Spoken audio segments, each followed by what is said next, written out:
तासगाव तालुका कुंभार समाज संघटना आणि कुंभशिल्प साप्ताहिक न्यूजपेपर यांच्या वतीने गुणवंत विद्यार्थी व विविध क्षेत्रात विशेष प्रावीण्य प्राप्त केलेल्या समाज बांधवांचा सत्कार सोहळा मोठ्या उत्साहात पार पडला। या कार्यक्रमाला समाजातील मान्यवर विद्यार्थी आणि महिला भगिनींची मोठी उपस्थिती लाभली। संत शिरोमणी गोरोबा काका तसेच विठ्ठल रुक्मिणी यांच्या प्रतिमेचे पूजन करून कार्यक्रमाची सुरुवात करण्यात आली। कार्यक्रमाच्या अध्यक्षस्थानी सांगली जिल्हा कृषी अधिकारी विवेकजी कुंभार उपस्थित होते। यावेळी ॲडव्होकेट तुकाराम कुंभार, इंजिनियर संतोषजी कुंभार, अंबादास तात्या कुंभार, अनिल कुंभार सर, प्रकाश कुंभार सर, हातकणंगले तालुका अध्यक्ष सागर कुंभार, अर्जुन कुंभार यांच्यासह तासगाव तालुक्यातील सर्व संचालक, सल्लागार आणि कार्यकर्ते उपस्थित होते। सोनाली किरण कुंभार यांनी उपस्थितांचे स्वागत केले, तर सोमनाथ कुंभार यांनी प्रास्ताविक व सूत्रसंचालन केले। अध्यक्षीय भाषणात विवेकजी कुंभार यांनी विद्यार्थ्यांना शिक्षण, करिअर आणि स्पर्धा परीक्षांबाबत मोलाचे मार्गदर्शन केले। तसेच ॲडव्होकेट तुकाराम कुंभार, अनिल सर, संतोष कुंभार आणि इतर मान्यवरांनीही विद्यार्थ्यांना प्रेरणादायी मार्गदर्शन केले। शीतल पांडुरंग कुंभार अकॅडमीच्या माध्यमातून समाजातील विद्यार्थ्यांसाठी स्पर्धा परीक्षा मार्गदर्शन अधिक व्यापक स्वरूपात उपलब्ध करून देण्याची ग्वाही यावेळी देण्यात आली। कार्यक्रमात गुणवंत विद्यार्थी आणि विशेष प्रावीण्य प्राप्त समाज बांधवांचा सत्कार करण्यात आला। उपाध्यक्ष सचिनजी कुंभार यांनी आभार प्रदर्शन केले। तसेच तासगाव तालुक्यातील समाज बांधव, भगिनी, विद्यार्थी आणि विद्यार्थिनी यांचा उत्स्फूर्त सहभागामुळे हा सोहळा प्रेरणादायी वातावरणात संपन्न झाला। त्यांचा सत्कार करणं या उद्देशाने आपण या ठिकाणी सर्वजण उपस्थित आहोत। वस्तुतः या गोष्टीची आवश्यकता पूर्वीपासून होती, पण आता यावर्षी आपण या गोष्टीची सुरुवात करतो ही सुद्धा एक चांगली बाब आहे। कारण आपल्या कुंभार समाजामध्ये शिक्षणाचं प्रमाण यापूर्वी कमी होतं।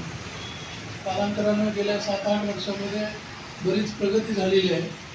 बरेच विद्यार्थी वेगवेगळ्या क्षेत्रामध्ये पदाधिकारी झालेले आहेत, वेगवेगळ्या क्षेत्रामध्ये त्यांनी प्रावीण्य मिळवलेलं आहे। त्यांचा सत्कार घेणं ही खरं म्हणजे गरज आहे। यापूर्वी सुद्धा आपल्या इथं काही संशोधन क्षेत्रामध्ये सुद्धा विद्यार्थी आपल्या समाजाचे सिलेक्ट झालेले होते, देश पातळीवर तेही आज काम करत आहेत। त्यांचाही पूर्वी सत्कार आपण घ्या।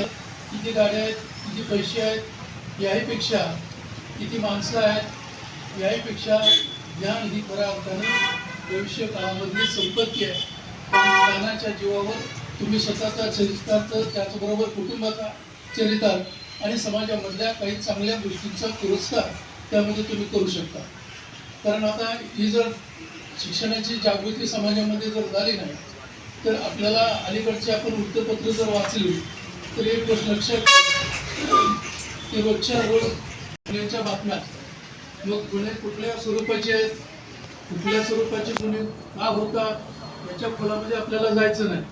परंतु शाळा कॉलेजेसमध्ये जे सध्या चाललेलं आहे त्या कारण नशेखोरीकडं आपल्या समाजात आपल्या नवीन वर्गामध्ये विद्यार्थ्यांच्यामध्ये, कॉलेजच्या विद्यार्थ्यांच्यामध्ये प्रमाण दिवसेंदिवस वाढत चाललेलं आहे। असे यापुढील काळामध्ये आव्हान असणार आहे। तर नवीन विद्यार्थ्यांना मी सांगू इच्छितो की आपण आतापासूनच या संघर्षाला तयार असलं पाहिजे आणि बक्षिसं कशी मिळवता येईल कमिटीला सुद्धा प्रश्न पडला पाहिजे की इतकी बक्षिसं आणायची कुठे। पण तुम्ही चिंता करू नका, आपली कमिटी त्यातही कमी पडणार नाही अशी माझी ग्वाही देतो आपल्याला। आणि मी जिथं काम करतोय आता सातारा जिल्हा परिषदमध्ये मी कार्यकारी अभियंता म्हणून काम करतोय। यापूर्वी जिल्हा परिषदमध्ये मी विवेक साहेब आमचा नेहमी परिचय होता। नेहमी आम्ही त्यांना तर मी खूप त्रास दिला आहे। शेतीच्या योजना असतील आणि काय असतील त्यांच्याकडनं नेहमी मला मार्गदर्शन मिळत होतं। इथून पुढे मिळत नाही, आताही मिळतो। आणि असंच आपल्या सर्व सामाजिक बांधवांनी आपल्या ठिकाणी कोण लोक असतील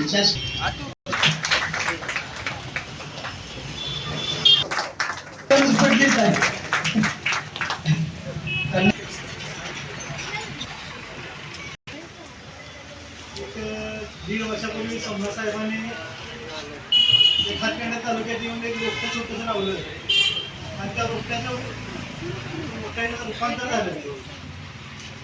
तसंच सोमनाथ साहेब आणि जर म्हटलं सोमनाथ साहेबांना, सोमनाथ साहेब मला आम्हाला फोनवर म्हटलं, सोमनाथ साहेब मला म्हणणार आहे आणि मी लांबचा वाटते मग मला अण्णा म्हणत जावा.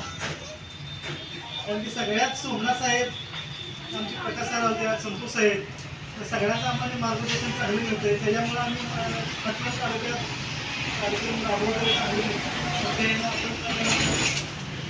कार्यक्रम घेतोय. तसंच आपण तासगाव तालुक्यात पण कार्यक्रम असेल गायडन्स करावं एक्झामबद्दल. पण इथून मग मी स्वतः पुण्यानंतर दिल्लीला गेलो UPSCची IASची तयारी करण्यासाठी. तर शेवटी तेच आहे, मेहनतसोबत एक लक नावाची गोष्ट आहे. म्हणजे 99% तुमचं हार्डवर्क आहे आणि 1% कुठेतरी लक आहे. ते लकच कदाचित नसल्यामुळे मी प्री पास व्हायचो, मेन्सपर्यंत जायचो वेगवेगळ्या टप्प्यावरती UPSCच्या. पण पुढं मुलाखतमध्ये पाण्याचं साठवणूक आणि त्याचा वापर ह्यासाठी शिक्षण काम म्हणजे त्याच्यामध्ये आपण शेतकऱ्याचा लाभ देतो. शेतकऱ्यामध्ये साधारण शेतकऱ्यामध्ये जे कागद असते त्या कागदासाठी जवळपास 1 लाख रुपये चालू आहे. त्याच्यानंतर ड्रीप आहे ते पाण्याच्या वापरासाठी ड्रीप आणि तुषार सिंचन आहे. त्याच्यामध्ये जवळपास जो काय आपला खर्च येतो त्या खर्चाच्या 75 ते 80% आपण लाभ देतो. त्याचबरोबर दुसरा पार्ट मध्ये जे काम करतो ते यांत्रिकरणाच्या बाबीवर की आता वेगवेगळ्या प्रकारची यंत्र आपल्या शेतात लागतात. त्याच्यामध्ये ट्रॅक्टर आहे, ट्रॅक्टर लागणार पलटी आहे, पेरणी यंत्र आहे, रोटावेटर आहे, त्याला म्हणतात आपण किंवा बाकी आपल्याला दुसरी काही छोटी छोटी यंत्र घ्यायची. ड्रोन्स आहेत, आता ड्रोन्स नवीन टेक्नॉलॉजी सुरू झालेली आहे. ड्रोन्स आहेत, ड्रोनसाठी आपण आणतो. त्याच्यानंतर पुढचा भाग तर छोटे छोटे उद्योग उभा करण्यासाठी म्हणजे कृषी क्षेत्रामध्ये जे काय उद्योग उभे करायचे समजा आपल्याकडे आपण आंब्याची होते, आंब्यापासून जाम तयार करायचा तुम्हाला किंवा आंब्यापासून ज्यूस तयार करायचा आहे. त्या ज्या ॲग्रिकल्चर रिलेटेड जे आहे किंवा द्राक्षापासून बेदाणा तयार करायचा किंवा द्राक्षापासून बेदाणा आपण सेल उभा करायचा. सेल उभा करण्यासाठी आपण आपला घेतो. त्यामध्ये जवळपास जर तुम्हाला खर्च जर 10 लाख रुपये आला तर त्यातून जवळ 3.5 ते 4 लाख रुपये आला. तालुका लिंगायत कुंभार समाज संघटनेच्या वतीने कार्यक्रमासाठी पश्चिम महाराष्ट्राचे अध्यक्ष सोमनाथ अण्णा आणि सांगली जिल्हा कमिटीचे संचालक महेश दादा यांच्या मार्गदर्शनाखाली आम्ही तासगाव तालुका लिंगायत कुंभार संघटनेचे सर्व संचालक, सल्लागार, कार्यकर्ते या सर्वांनी मिळून गुणवंत विद्यार्थिनीचा सत्कार कार्यक्रम पार पाडला. याचबरोबर सर्व मान्यवर, समाज बांधव, भगिनी, मुलं मुली या सर्वांनी कार्यक्रमात उपस्थित राहून कार्यक्रमाची शोभा वाढवली. यासाठी मी तालुका उपाध्यक्ष म्हणून सचिन कुंभार आणि सर्व कमिटीच्या वतीने आपल्या सर्वांचे हार्दिक आभार मानतो.